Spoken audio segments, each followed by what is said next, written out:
За нэгдүгээр асуулт нь Япон улс дахь хөдөлмөр нийгмийн хамгааллын үйлчлэгийн төв бүгд найрамдах Солонгос улс дахь нийгмийн даатгалын алба гэж хоёр байгууллага байж байгаад 25 он дээр бол ямар зардал нь ингэж байсан юм. Тэгэхээр энэ байгууллагууд татан буугдсан гэсэн үг үү? Энэ дээр тодруулга тайлбар өгөөч. За хоёр дахь асуулт нь энэ зардлын нийгмийн одоо энэ 5 дугаар хуудсан дээр байна л да. Хөдөлмөр нийгмийн хамгааллын сургалт үнэлгээ судалгааны институт гэж байгаа. 2.7 ерөнхийдөө нэг 2.7 2.6 тэрбумын зардалтай нэг байгууллага байна. Дахиад доошоогоо явхлаар дахиад хөдөлмөрлөлт дэмжих сан дахиад хөдөлмөр нийгмийн хамгааллын сургалт үнэлгээ судалгааны институт гэж хоёр адилхан агуулгатай байгууллага байхгүй. Тэр нь болохоор зардал нь 25 оны болохоор 3.1 тэрбумын авчирмын зардалтай байна.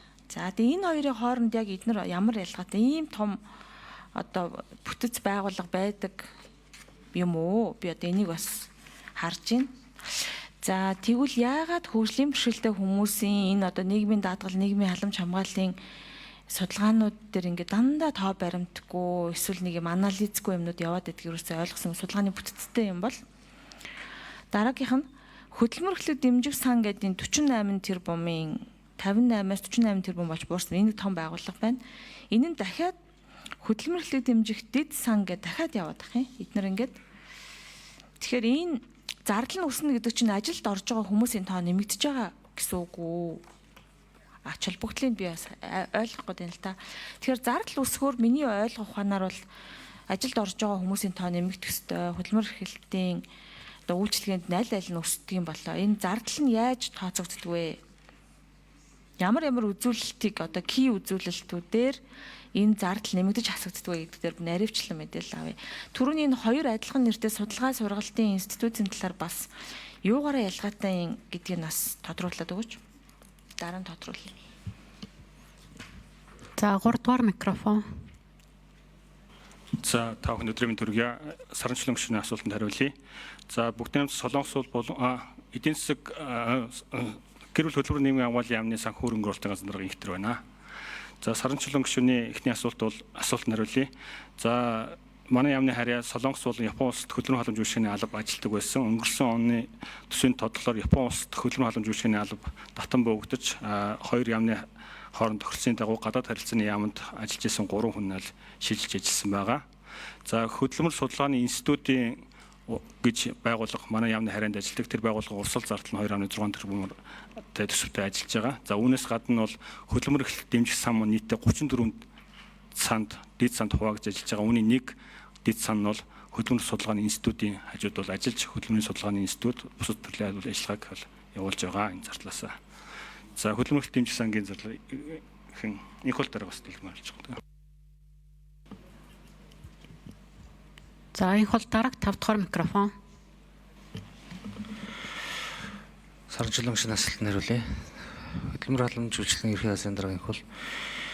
Хөдөлмөр халамж үйлчилгээний ерхий газрын үйл ажиллагааны санхүүжилттэй холбоотой 57 тэрбум төгрөг гэж яригдж байгаа. За энэ бол нийтдээ 9 дүүрэг 21 аймаг улсын хэмжээнд үйл ажиллагаа явуулж байгаа байгууллагуудын үйл ажиллагааны зардал байгаа. За энэ бол урсгал зардал. За үүнтэй холбогдуулаад үүн дээр бол одоо Солонгос улсад байгаа хөдөлмөр нийгмийн хамгааллын нэг цагийн үйлчилгээний төв бас санхүүжилтэн давхар орж явдаг. За мөн одоо үүн дээр нэмэх нь бол улсын хэмжээний нийтдээ 11 асрамжийн газрууд байгаа. Ахмад насны асрамжийн үйлчилгээний газрууд. Эдгээр байгууллагуудтай холбоотой зардлуудыг энэ төсөв дотор орж явдаг. Нөгөө төсөв нь бол хөдөлмөр эрхлэлт дэмжих сангийн төсөв. Энэ бол хөдөлмөр халамж үйлчилгээний ерхий газар өөрийн үйл ажиллагааныхаа орлогоор бүрдүүлдэг. 2025 онд бол 130 тэрбум төгрөг зарцуулахаар ажиллаж байна.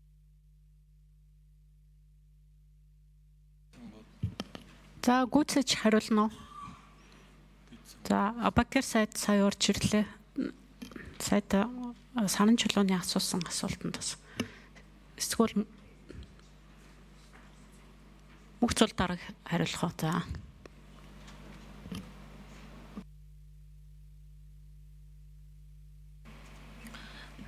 Хөдөлмөр нийгмийн хамгааллын сургалт судалгааны институт хуучин нэрээр за энэ байгууллага болохоор судалгааны ажил явуулдаг 3.1 тэрбум нь болохоор үйл ажиллагааны урсгал зардал. За хөдөлмөр эрхлэлтийг дэмжих сангаас мөн санхүүжилт авч тодорхой хэмжээний судалгаанууд хийгддэг. За мөн Дэлхийн банкны зээлийн хөрөнгөөр ур чадвар олох бас тэр ажлыг гүйцэтгэсэн. Энтэй холбогдлолтойгоор дэмжих сангийн хөрөнгө нь тусна ингэж тусгагдсан байгаа даа. Тусгай сангийн тухай хуулиараа. Энэ болохоор хөтөлбөр арга хэмжээний зардал гэсэн үг. Тэгэхээр энэ нэг байгууллага дээр нэг нь урсгал үйл ажиллагааны зардлын их өсвөр, нөгөөх нь хөдөлмөр эрхлэлтийг дэмжих сангаас зарцуулсан зардлаа гэсэн үг. Хөдөлмөр эрхлэлтийг дэмжих сангаас зарцуулсан зардлын хэмжээ яагаад өснө нэмэгдэж байгаа вэ? Энэ дээр тодорхой хэмжээний тариф байдгүй гэж Саранчулуун гишүүн асуусан. За тариф бол байдаг. Нэг одоо сургалтанд аж ахуй эрхлэлтийн болон бусад төрлийн сургалтанд хамрагдахад тариф хэрэгждэг. Мөн хамрах хүрээгээрээ нийт хамрагдах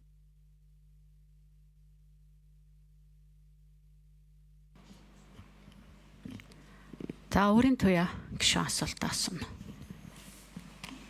За